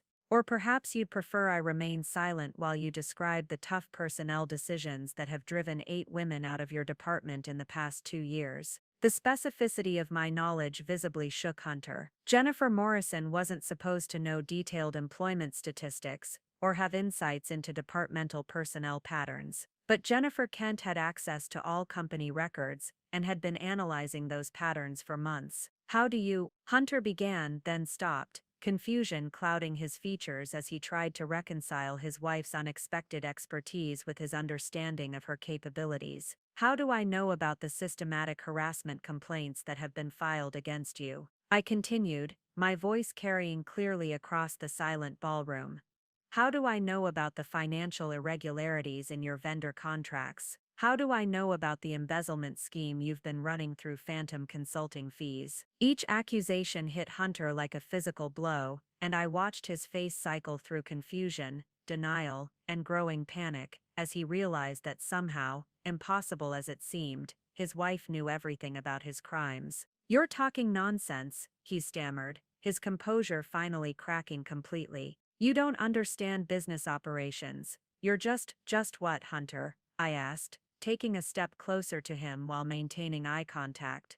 "Just a woman whose emotional reactions you can dismiss. Just a wife whose opinions don't matter. Just someone whose intelligence you've consistently underestimated for 3 years." The transformation was happening exactly as I'd planned. Hunter was watching his understanding of reality collapse as the woman he'd considered intellectually inferior demonstrated knowledge and authority that shouldn't have been possible. But his response to cognitive dissonance had always been violence. "Stop this," he hissed, grabbing my arm with enough force to leave bruises. "I don't know what game you think you're playing, but you're embarrassing yourself and this company." Diana Roberts took a step forward, her her CEO instincts recognizing the signs of an escalating situation. Around us, security personnel began moving closer, though they remained unobtrusive.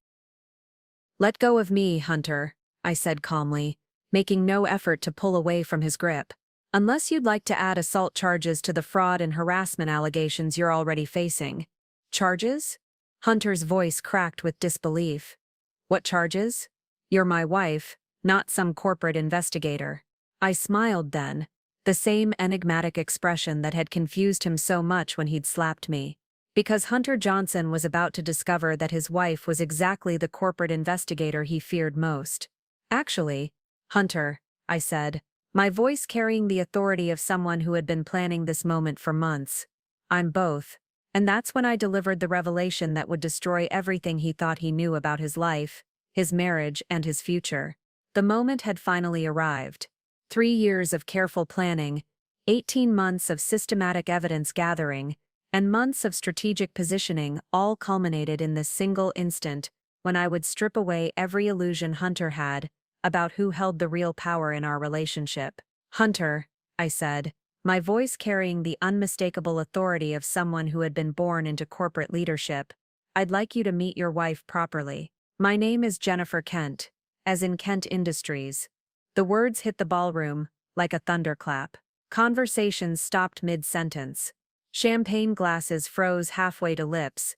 Even the servers paused in their duties as 300 of Boston's most powerful business leaders processed what they'd just heard. Hunter's grip on my arm loosened as his brain struggled to make sense of what I'd said.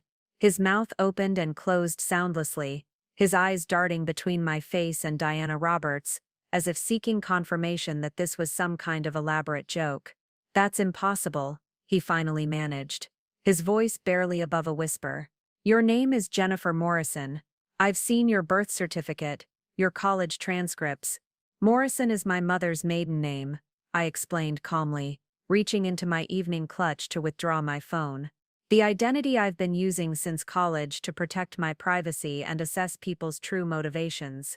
It's amazing what you can learn about someone when they don't know you have power over them." I turned my phone screen toward him, displaying the Kent Industries board portal with my verified credentials. The photo was unmistakably me, but wearing the confident expression of someone who controlled corporate empires, rather than the submissive smile he was accustomed to seeing. "Jennifer M. Kent," I read aloud, ensuring every person in the ballroom could hear. "Board member, trust administrator, and granddaughter of Thomas Kent, founder of Kent Industries. Current oversight responsibilities include executive performance review, fraud prevention, and employee protection initiatives." Hunter staggered backward as if I'd physically struck him. Around us, phones were appearing as guests began documenting this unprecedented corporate drama. The clicking of cameras provided a steady rhythm to accompany Hunter's complete psychological collapse. "You've been watching me," he said, horror dawning in his eyes as he began to understand the scope of his situation.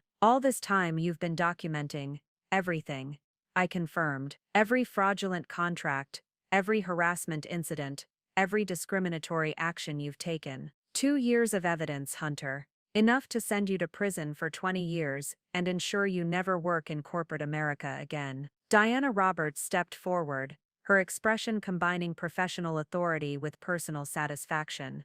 "Mr. Johnson, I believe you're beginning to understand the gravity of your situation. You haven't just committed crimes against Kent Industries, you've been confessing them to a board member while assaulting her in front of witnesses." The reality of his position was finally penetrating Hunter's arrogance-clouded mind. He wasn't just facing professional consequences, he was looking at criminal charges, civil liability, and complete social destruction. And the wife he'd dismissed as intellectually inferior had orchestrated it all. But Hunter's response to feeling powerless had always been violence. His hand came up fast, aimed at my face with the same casual brutality he'd used to control me for years. But this time, instead of cowering or trying to de-escalate, I stood perfectly still and smiled. The slap connected with a sound that echoed across the silent ballroom like a gunshot. The slap sent me staggering backward, my champagne glass shattering against the marble floor, as blood bloomed across my lip.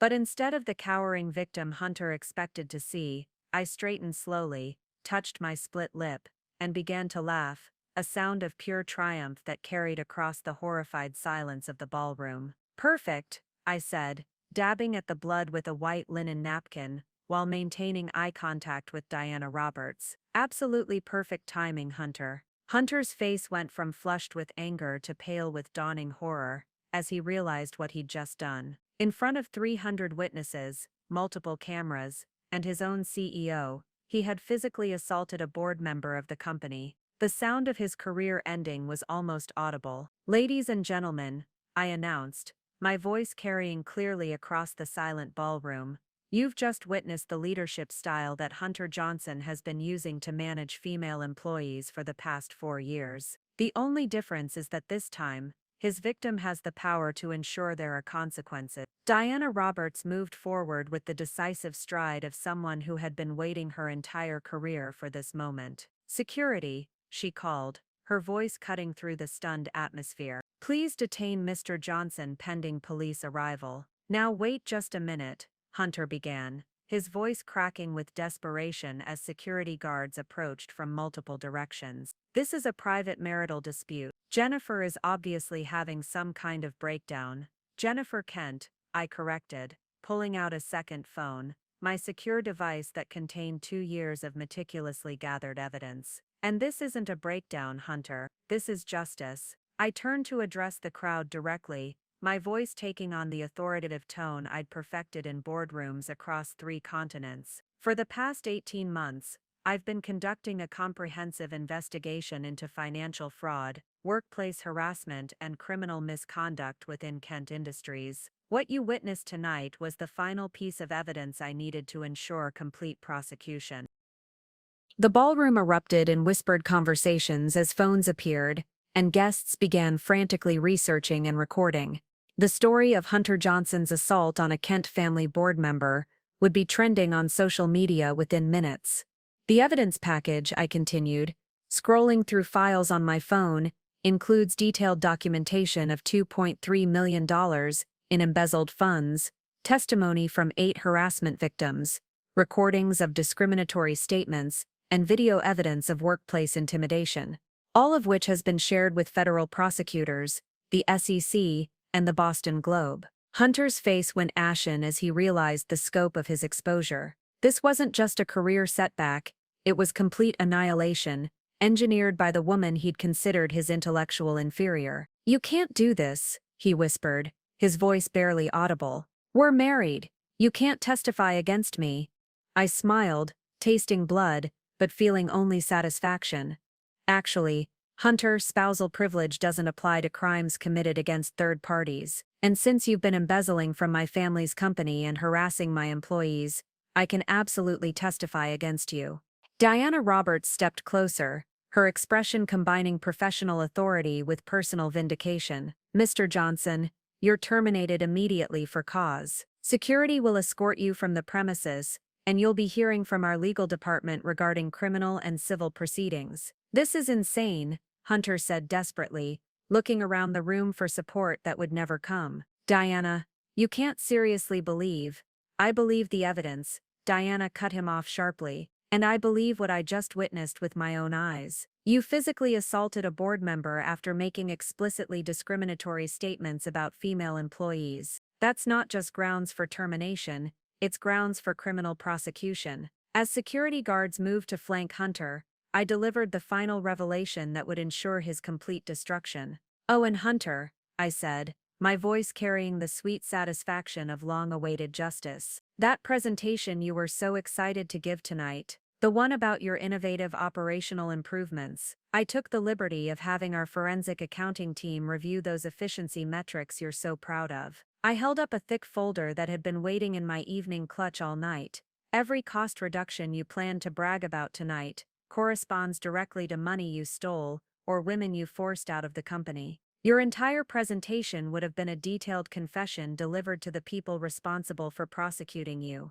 The folder hit the marble floor with a sound like a gavel falling, scattering financial documents across the ballroom in a symbolic representation of Hunter's demolished empire. The aftermath of Hunter's assault unfolded with the swift precision of a corporate execution. Security guards flanked him on either side while Diana Roberts coordinated with hotel management and law enforcement with the efficiency of someone who had clearly prepared for this moment. "Ladies and gentlemen," Diana announced to the gathering, her voice carrying the authority of someone completely in control of the situation. "While we address this serious matter, please continue enjoying the evening. Kent Industries' commitment to our employees and stakeholders remains unwavering."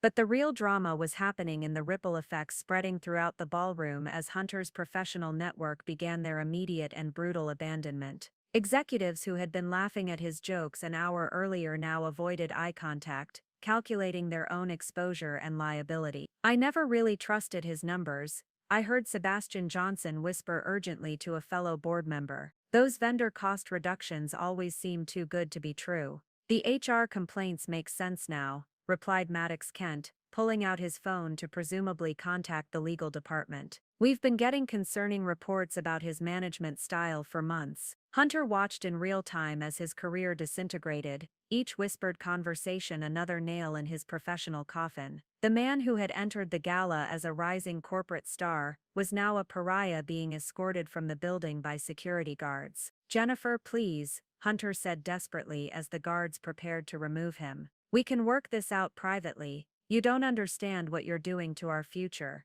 "Our future?" I interrupted, my voice carrying across the ballroom with crystalline clarity. "Hunter, the only future you need to worry about involves federal prosecutors and prison sentences. Our marriage ended the moment you showed me who you really are." Diana Roberts stepped forward, her expression combining professional duty with personal satisfaction. "Mr. Johnson, in addition to your immediate termination, Kent Industries will be pursuing full criminal and civil prosecution for embezzlement, fraud, and assault. Our legal team will also be cooperating with federal investigators regarding your harassment of female employees." The corporate machinery of destruction was already in motion. I could see executives making discreet phone calls, undoubtedly alerting their own companies about Hunter's crimes to prevent association damage. The man who had built his career on networking and relationships was watching those same networks systematically exclude him. "This is impossible," Hunter said, his voice cracking with disbelief. "Diana, we've worked together for years. You know my value to this company."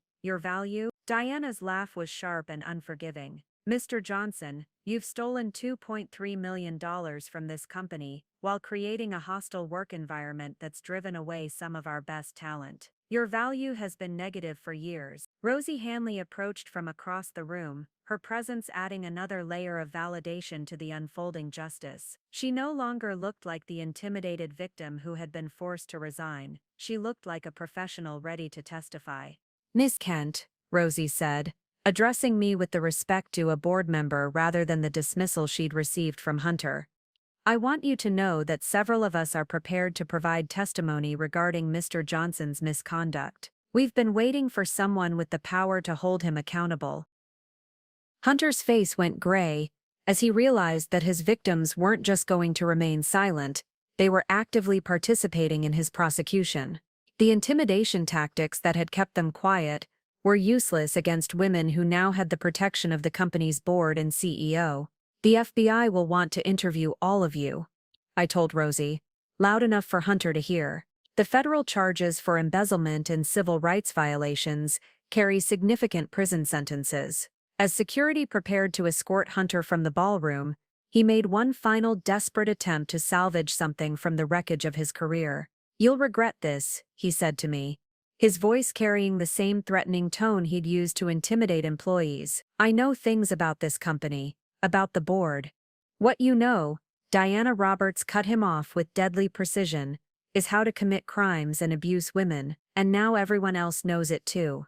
The ballroom doors closed behind Hunter Johnson with the finality of a prison cell. The hours following Hunter's removal passed in a blur of police interviews, evidence documentation, and the systematic dismantling of everything he had built through fraud and intimidation. While guests gradually departed from the gala, sharing whispered accounts of what they'd witnessed, I found myself at the center of the most satisfying investigation briefing of my career. Detective Lisa Roberts, Diana's sister, who had arrived within minutes of the assault, led a team of investigators who treated the ballroom like a crime scene. Every surface Hunter had touched, every conversation he'd had, every document in his possession was being cataloged as evidence in what would become one of Boston's most comprehensive corporate fraud cases. "Mrs. Kent," Detective Roberts said, using my real name with the respect I'd been denied for 3 years, "the evidence package you've provided is extraordinary. We've never seen such detailed documentation of systematic corporate crime."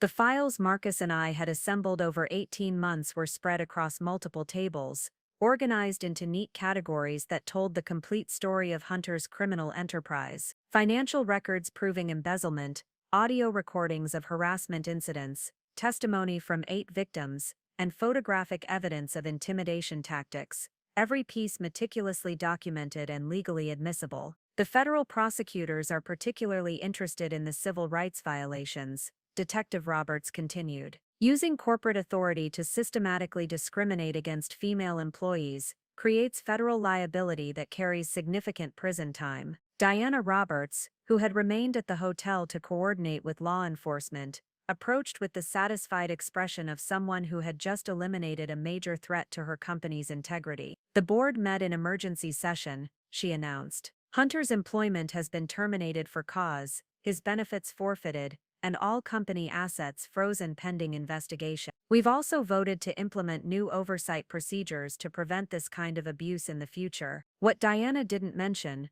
what she didn't need to say, was that Hunter's assault had been the perfect justification for actions the board had wanted to take for months. My evidence had given them legal cover to destroy him completely while protecting the company from liability. "The media response has been swift," said Maddox Roberts from the Boston Business Journal, who had transitioned from wedding guest to journalist as the story unfolded. "This is going to be front-page news across New England.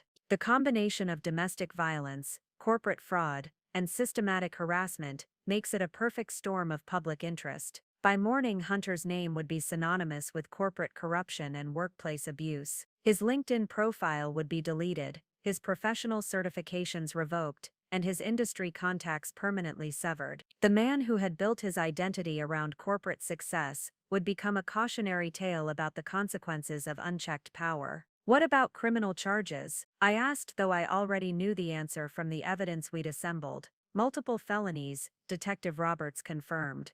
"Embezzlement, fraud, assault, civil rights violations, and tax evasion. We're looking at 20 to 25 years in federal prison, plus civil restitution that will bankrupt him completely." The mathematical precision of justice was beautiful. Every crime Hunter had committed, every woman he had victimized, every dollar he had stolen, would be accounted for in his sentencing. There would be no plea deals, no reduced charges, no wealthy family connections to soften the consequences. "He'll never work in corporate America again," Diana added with obvious satisfaction. "We've already contacted industry associations and major employers. His professional reputation is finished." As the investigation team packed up their evidence and prepared to leave, I realized that the transformation was complete. Jennifer Morrison, the submissive corporate wife, had ceased to exist. Jennifer Kent, the board member who had brought down a criminal empire, was the only identity that mattered now. Hunter Johnson had spent 3 years underestimating the woman he thought he controlled. In return, she had given him exactly what he deserved: complete and irreversible destruction,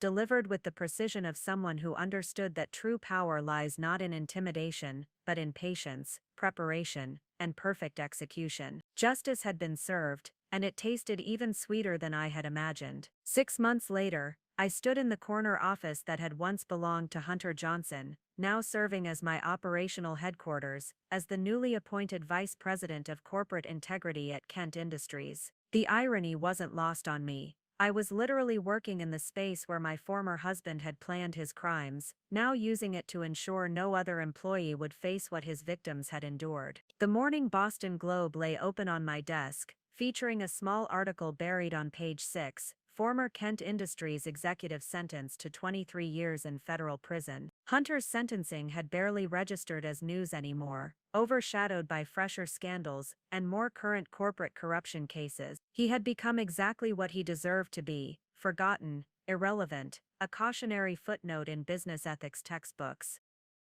Deanna Roberts knocked on my open door. carrying 2 cups of coffee, and wearing the satisfied expression of someone whose company had not only survived a major scandal, but emerged stronger than before. "The quarterly harassment training reports," she said, setting down my coffee and gesturing toward the stack of files on my desk. "0 incidents reported across all divisions for the 3rd consecutive quarter." The transformation of Kent Industries' workplace culture had been swift and comprehensive. Word of Hunter's prosecution had spread through corporate Boston like wildfire, creating a powerful deterrent effect that extended far beyond our company. Other executives had quietly resigned rather than face similar scrutiny, and industry-wide policies had been strengthened to prevent the kind of systematic abuse Hunter had perpetrated.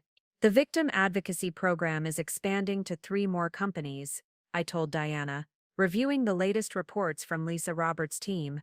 "Rosie Hanley has become our most effective trainer. Her insights into recognizing and documenting harassment have been invaluable." Rosie had not only recovered from her traumatic experience, but had transformed it into a mission to protect other women. She now led workshops across New England, teaching employees how to document misconduct and managers how to create genuinely safe workplace environments. Her strength had become an inspiration that extended far beyond Kent Industries. The personal transformation had been equally profound. The marriage that had been built on deception and control was officially dissolved, with Hunter signing divorce papers from his federal holding cell. The prenuptial agreement he had insisted upon, designed to protect his assets from a wife he considered intellectually inferior, had become irrelevant when those assets were seized to pay restitution to his victims. My evenings were no longer spent maintaining elaborate facades or documenting crimes in secret. Instead, I found myself building genuine relationships with colleagues who respected my expertise,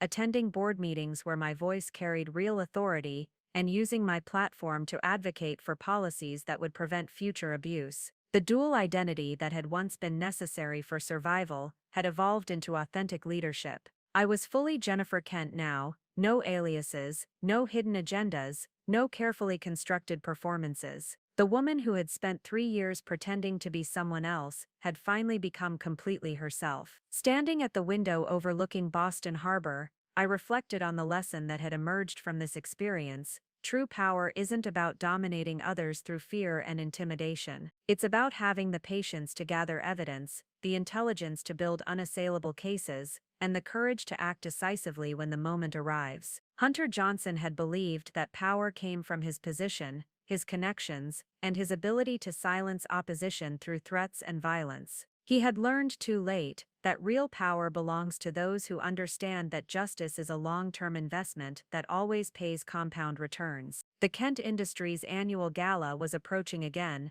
but this year it would celebrate genuine achievements rather than covering up systematic corruption. The ballroom where Hunter had destroyed his own career would host presentations about our industry-leading harassment prevention programs and our zero-tolerance policies for financial misconduct. Sometimes the most satisfying revenge is simply becoming the person your oppressor never believed you could be, and using that power to ensure they can never hurt anyone else again. The phone on my desk rang, another company requesting consultation on implementing comprehensive integrity programs. I answered with the confidence of someone who had learned that the best way to prevent abuse of power is to place that power in the hands of people who understand its true purpose. Justice, I had discovered, was not a moment of dramatic revelation. It was a sustained commitment to ensuring that truth eventually and inevitably prevails.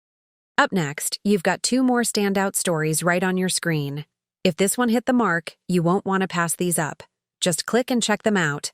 And don't forget to subscribe and turn on the notification bell so you don't miss any upload from us.